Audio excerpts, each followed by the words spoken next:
Hey everybody, welcome back to the Rusty Surplus channel for another episode. Today we're going to be taking a look at my 1903A3 Springfield.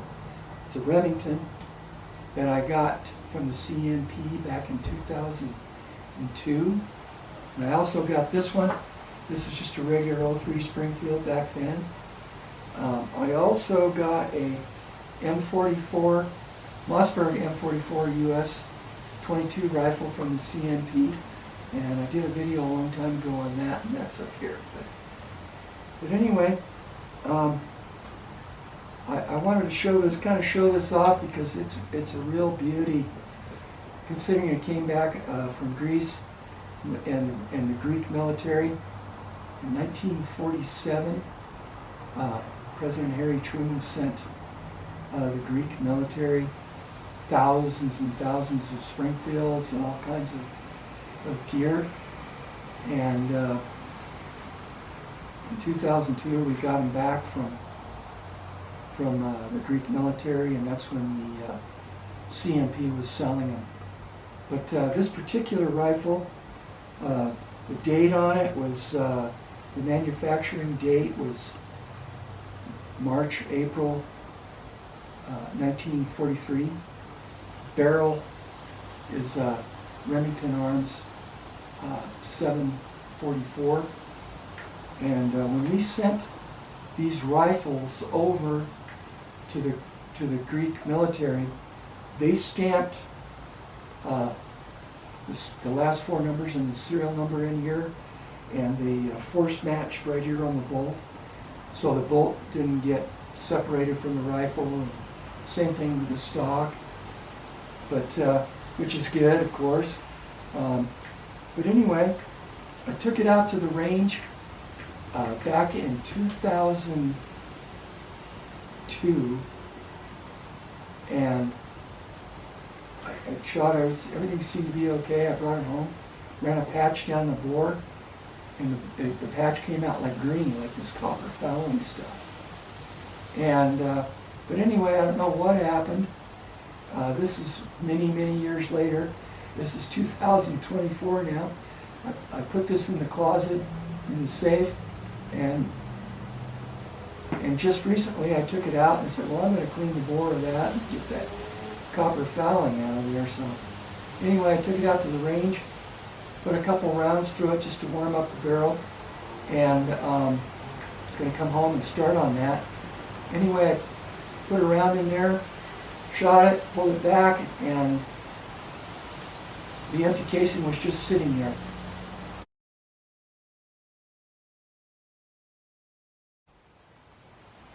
So as you can see, it was sitting there, failed to eject, I mean. So anyway, came home, called the CMP up and talked to an old timer over there, and he goes, yeah, that happens all the time.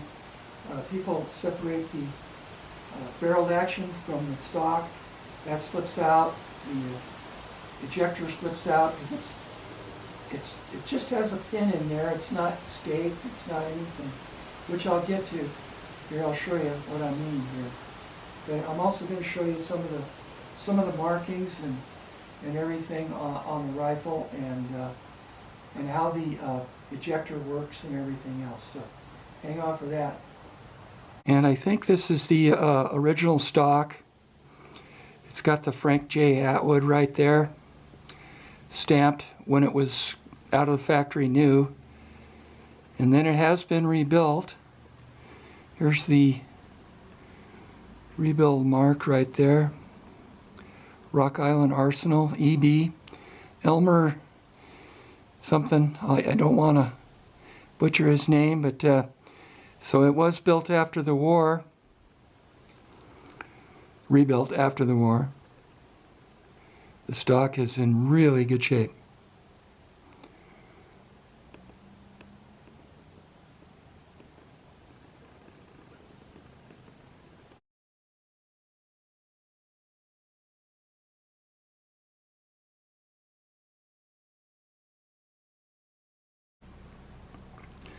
And the bolt is in just brand new. I mean, brand new. It's been forced matched right here, I think, by the Greek military. Lots of R's on all those little tiny pieces.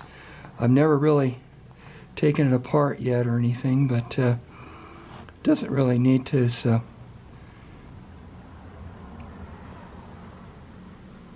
Great condition.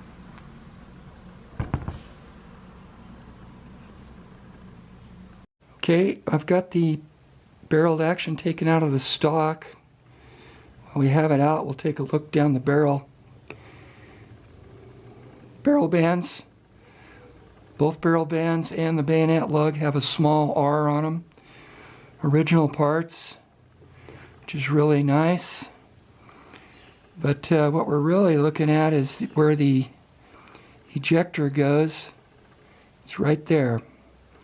Ejector sticks out there, and when you pull back on the bolt, it throws the spent cartridge out. And right there, let's see, let me point at it. Right there is where the pin goes. The stock lays right along there and basically holds the little pin in.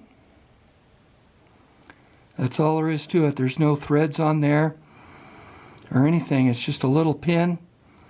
The ejector has a little R on it. I don't know if you could see that, but anyway, whenever you take it apart, watch out for that part.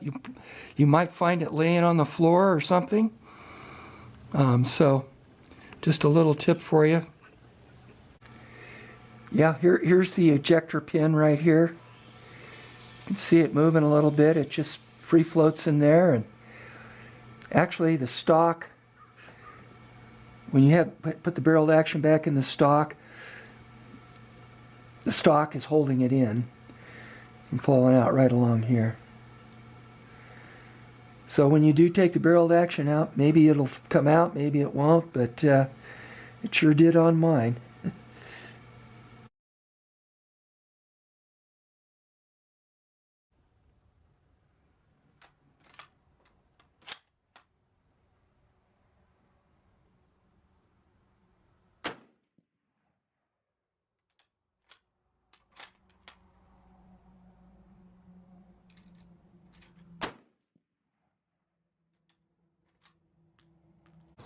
Well, we're back from the range. The 1903A3 Springfield Remington model. It's working perfectly. Got a little ejector part in there. Piece of cake, really. Put that in there, and now it's working flawlessly. And gonna put a wrap on this video. Thanks for tuning in. Hope you join us again. Don't forget to hit that like and subscribe, and we'll see you on the next one.